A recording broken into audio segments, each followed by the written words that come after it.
Ladies and gentlemen, there comes a moment in every life where the tables turn. The very people who once overlooked you will suddenly want your attention. The ones who dismissed your value will come back, realizing too late what they gave up. But hear me, don't take them back. Stop romanticizing the return of someone who couldn't recognize your worth the first time.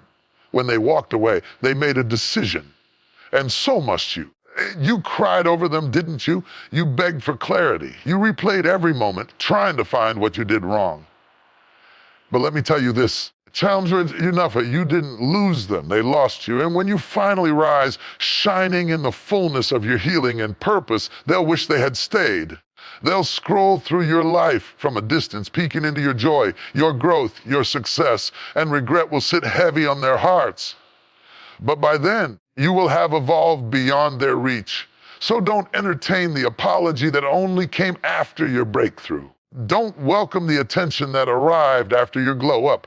Some people are seasonal, meant to teach, not to stay. Your value does not decrease based on someone's inability to see it.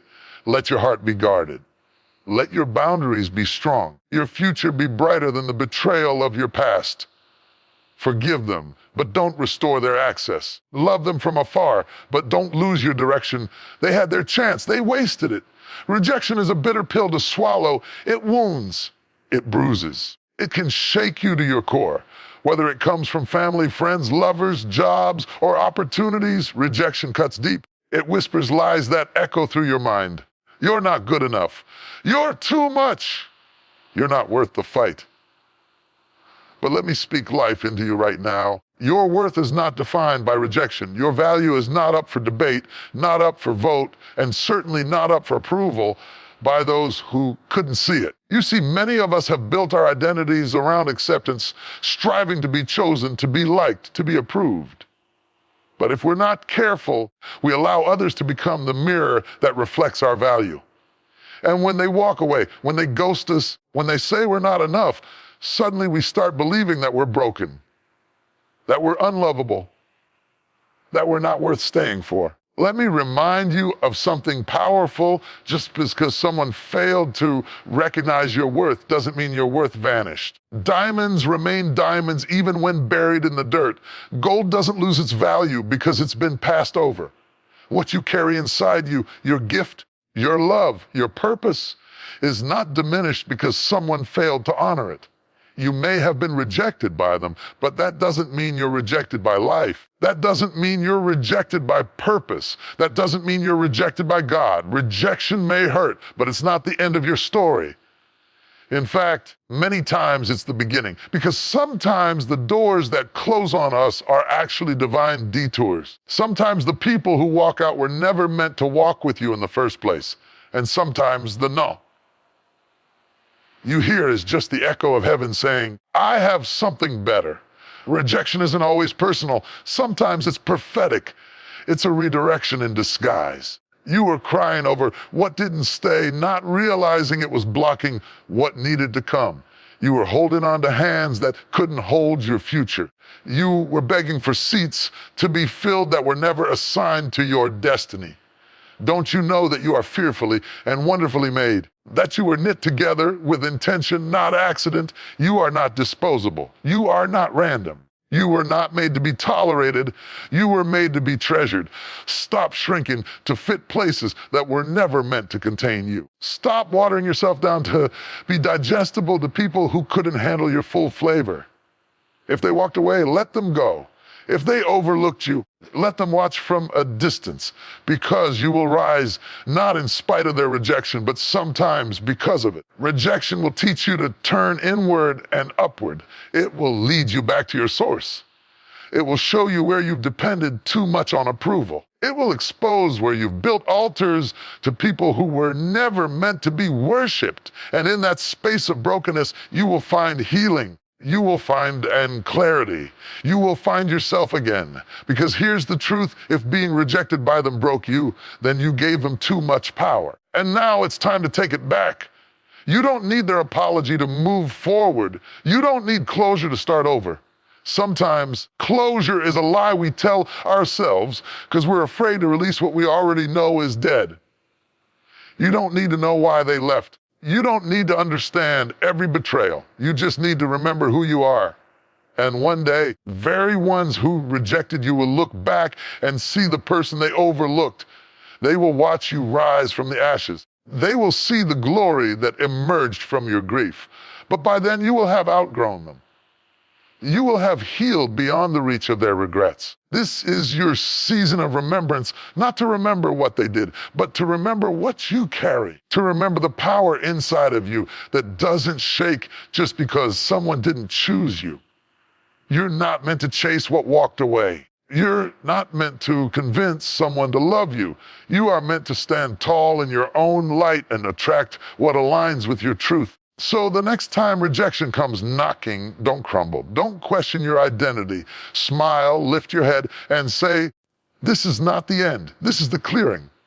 The clearing for new doors, new people, new growth. The clearing for the kind of love and purpose that doesn't require you to shrink.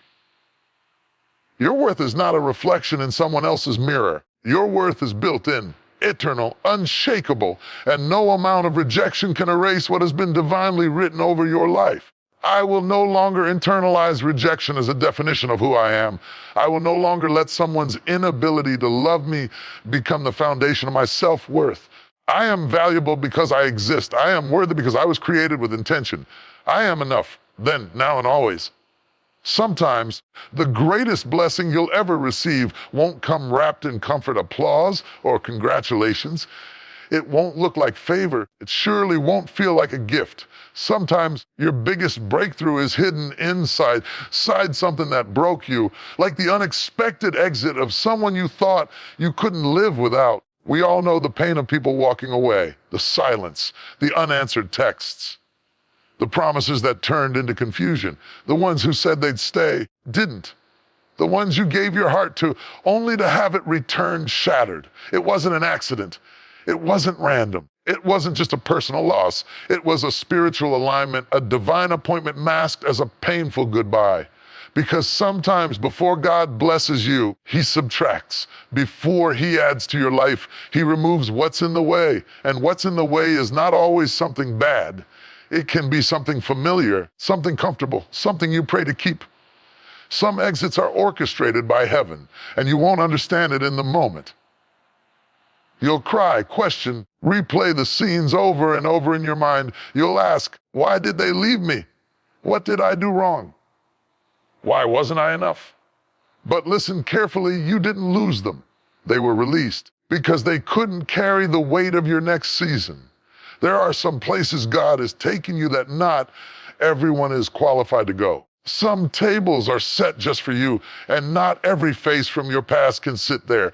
If you bring the wrong people into your purpose, they'll poison the promise. They'll delay the journey. They'll distort the vision. So before elevation comes separation, before glory comes pruning, and before fulfillment comes loss. It doesn't mean you're unlovable. It doesn't mean you're unbroken. It means God saw something in your future that required a shift in your circle. People exit your life. It's tempting to see it as rejection, but more often it's redirection.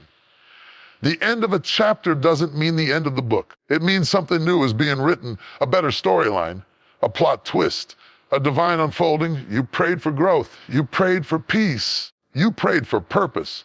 But when God began to answer your prayer, it didn't look like an opportunity. It looked like someone leaving, because growth often starts with letting go. Some exits are an act of mercy. You didn't know what they were doing behind your back. You didn't see the jealousy, the gossip, the manipulation, but God did. And He loved you too much to let it go on. So He allowed the distance, the separation, the heartbreak, not to destroy you, but to deliver you. Yes, it hurt. Yes, you didn't see it coming, but you survived it. And not only did you survive, you're wiser now, stronger now, clearer now. Their exit taught you how to depend on God, how to find your voice, how to stand when everything around you felt like it was falling apart. Because let's be honest, had they stayed, you would have stayed the same. You would have kept compromising, kept shrinking, kept waiting for them to see your worth. But now you see it for yourself. You're not begging for love anymore. You're not chasing after approval. You're walking in purpose with your head held high. Their exit forced you to face yourself, to discover your identity apart from who they said you were, to find healing in your own voice, power in your own walk. I challenge joy that doesn't rely on their presence. And when you look back, you'll realize that what you thought was abandonment was actually alignment. What you thought was rejection was really God's redirection. The door that closed saved your destiny. The truth is, God doesn't always explain. He doesn't always send warnings. Sometimes he just removes. And when he removes, he does it for a reason. You may not see the reason now. You may still feel the sting, but one day you'll thank him for unanswered prayers, for divine delays, for detours that didn't make sense at the time, saved you in the end. That's why you can't chase after what God released. You can't go back and try to reopen a door he closed. What walked away is not your assignment anymore. Stop romanticizing what nearly ruined you. Stop trying to resurrect what God buried. When someone shows you they're not meant for your journey, believe them, care enough. Because here's what you need to know: what's coming is better than what left. Your future is not tied to the ones who left. Your identity is not routed in their opinion. Your value is not shaken by their absence. When God allows people to exit, it's not the end. It's a clearing. Care enough, a clearing for better relationships, for deeper purpose, for greater clarity. You are not alone. You're being set up for something bigger than what you lost. So hold your head up. Stop playing the pain. Stop grieving people who don't grieve you. Your worth is not in who stayed or who left. It's in who you're becoming. It's in who God says you are. It's in the divine plan that's unfolding even now beyond what you can see. And when the dust settles, you'll look around and say, care enough. I didn't see it then, but now I know. That exit was my setup. That goodbye was my breakthrough. That ending was my beginning. And you'll no longer mourn what was, because you'll be too busy living what is and stepping boldly into what will be. Care enough. There will a time in your life when the very people who hurt you, doubted you, abandoned you, or betrayed you will return. Not to fix the damage. Care enough, but to ease their own guilt. They will bring apologies, carefully crafted words, and maybe even tears. And while your heart may want to listen, while your soul may crave the closure, let me speak this truth into your spirit. Don't let apologies undo your growth. It's not that apologies don't matter. Hey, they do. A sincere apology can be powerful. It can bring healing, restoration, even reconciliation, and care enough. But here's the danger. Not every apology is meant to lead to reentry. Not every, deserves a reset. Care enough. And not every person who returns deserves a seat at the table they once walked away from. You see, growth is painful.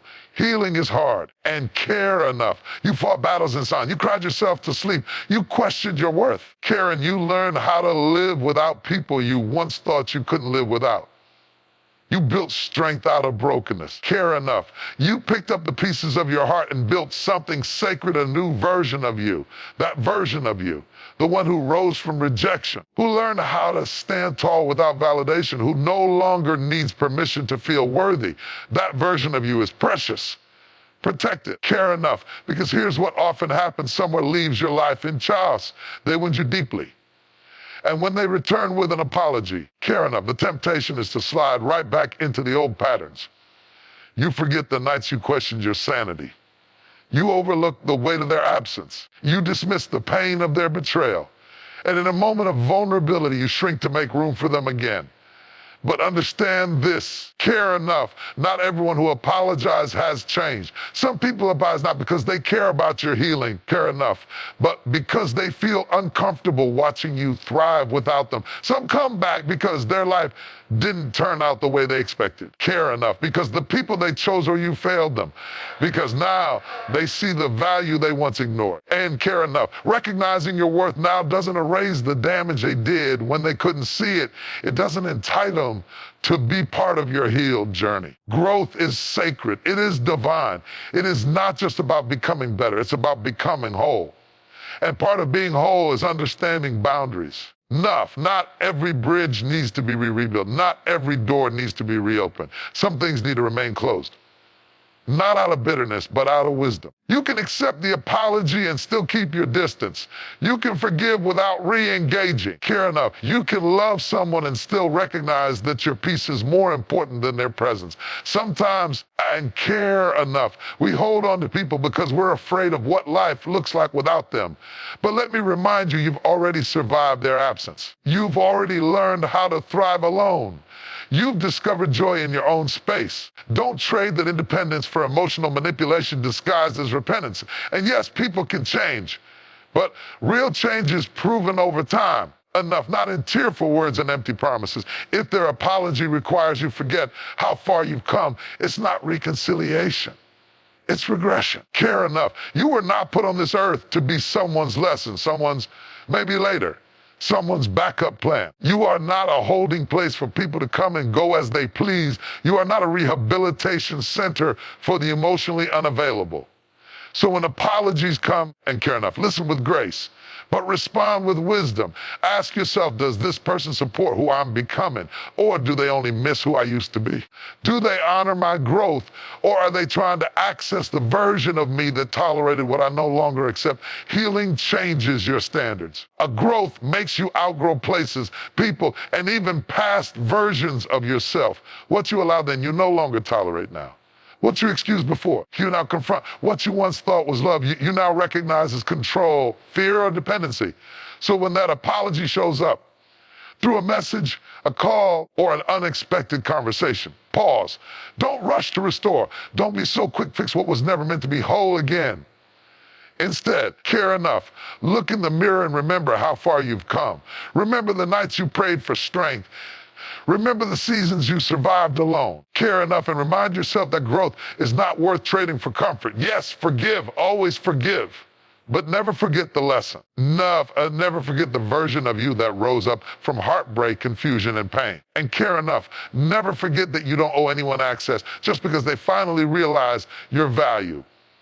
Because there's something greater ahead. Enough. Something that matches your healed self. Something that aligns with your calling. Care enough. But you can't reach for what's next if you're always grabbing what's behind. You are no longer who we are when they left. So don't let a few words undo the work of your growth.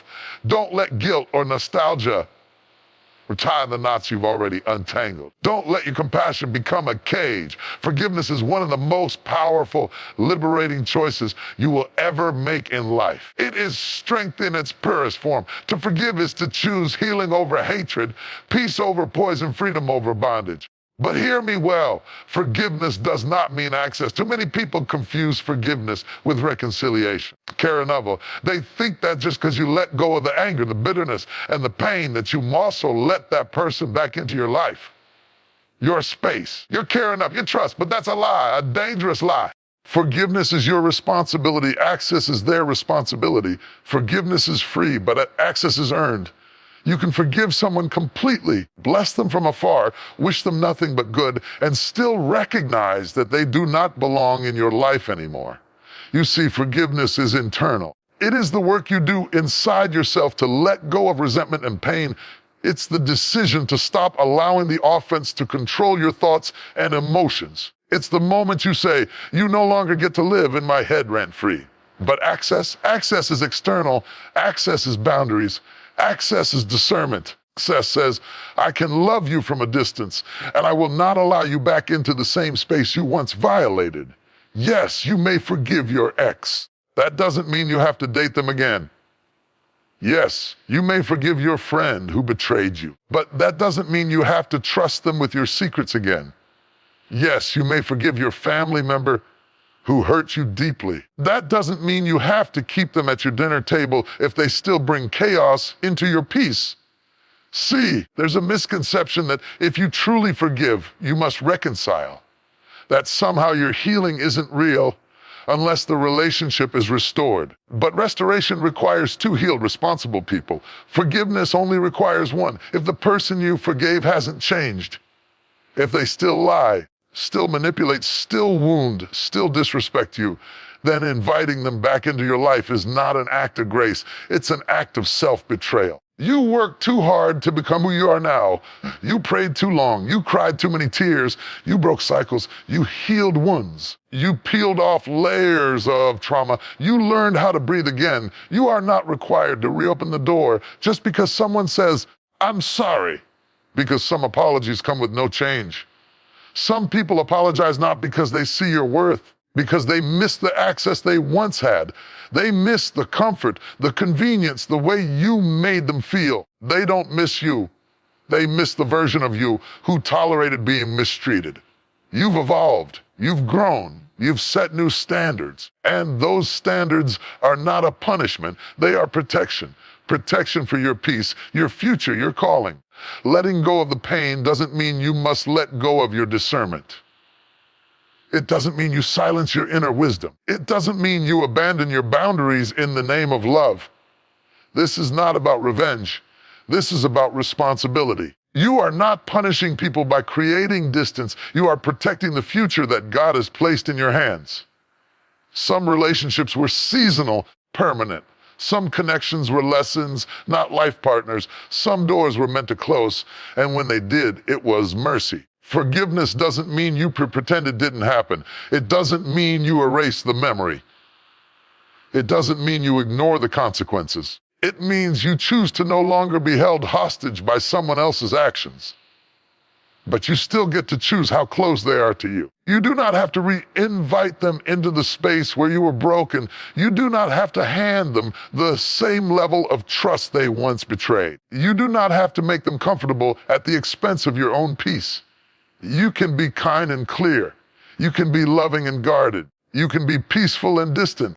You don't need to prove your forgiveness by putting yourself in harm's way again. You don't need to validate their apology by offering them the same position in your life. Growth means things change, and sometimes that includes who gets close to you. They may not understand. They may accuse you of being bitter, cold, unforgiving, but let me remind you, you are not responsible for their comfort. You are responsible for your calling. So yes, forgive often, forgive deeply.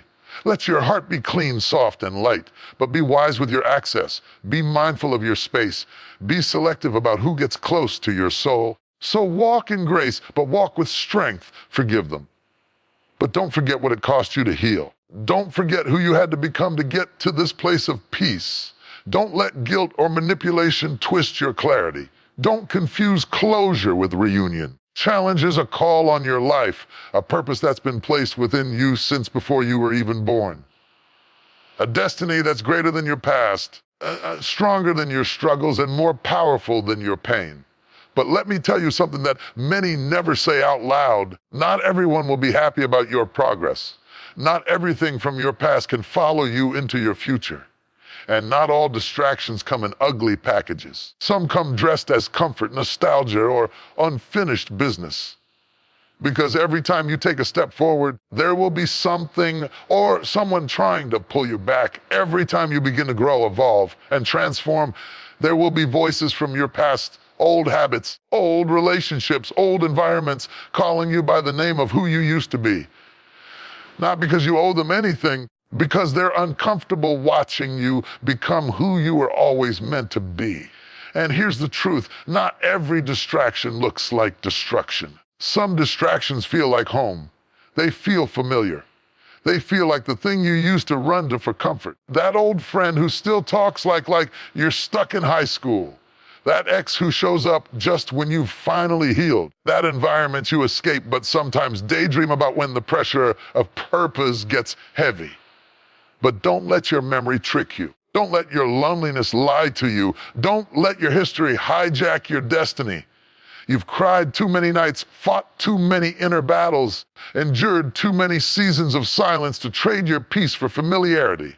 Protecting your destiny requires discipline. It means saying no, even when it feels easier to say less. It means choosing solitude over company that drains you. It means being misunderstood for walking away from what others still settle for. There are places God is taking you that not everyone can go. There are levels of purpose that require a different mindset, a higher standard, a deeper commitment. And if you keep letting old distractions back in, you'll keep sabotaging your own future. Distractions are not always evil. They're often subtle. They don't show up with red flags. They show up with memories, with conversations that feel like closure, invitations to just catch up.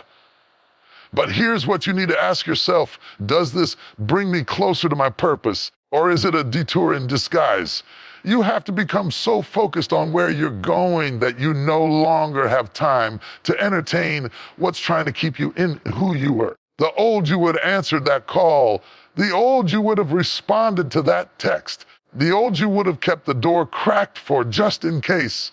But the healed you, the maturing you, the growing you, you've got to close the door, lock it, seal it with clarity.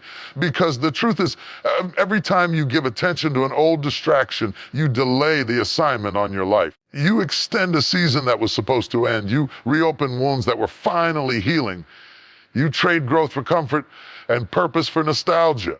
Here's the hardest part. Sometimes the distraction is a person you love, a place that shaped you, a habit that soothed you. But growth demands honesty. Honesty says, this may have been good to me. It's not good for me anymore. It takes courage to walk away from what no longer aligns with your destiny. You must choose your future over your feelings, your calling over your comfort, your vision over your history. You weren't created to stay stuck in the same cycles. You weren't designed to keep repeating the same heartbreaks, friendships, or failures. There's something greater on the other side of your discipline. There's something more powerful waiting beyond your resistance to let go. That's why you've got to protect your mind, protect your time, protect your energy, protect your peace, protect your space like it's sacred. Because it is. The more you protect your purpose, the less access distractions will have to derail you. Don't be surprised when the enemy tries to repackage old distractions with new faces.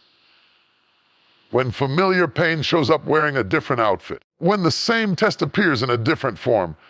That's why discernment is key. You've got to be so rooted in your identity and purpose that you can spot a distraction even when it's wrapped in a compliment. You're not arrogant.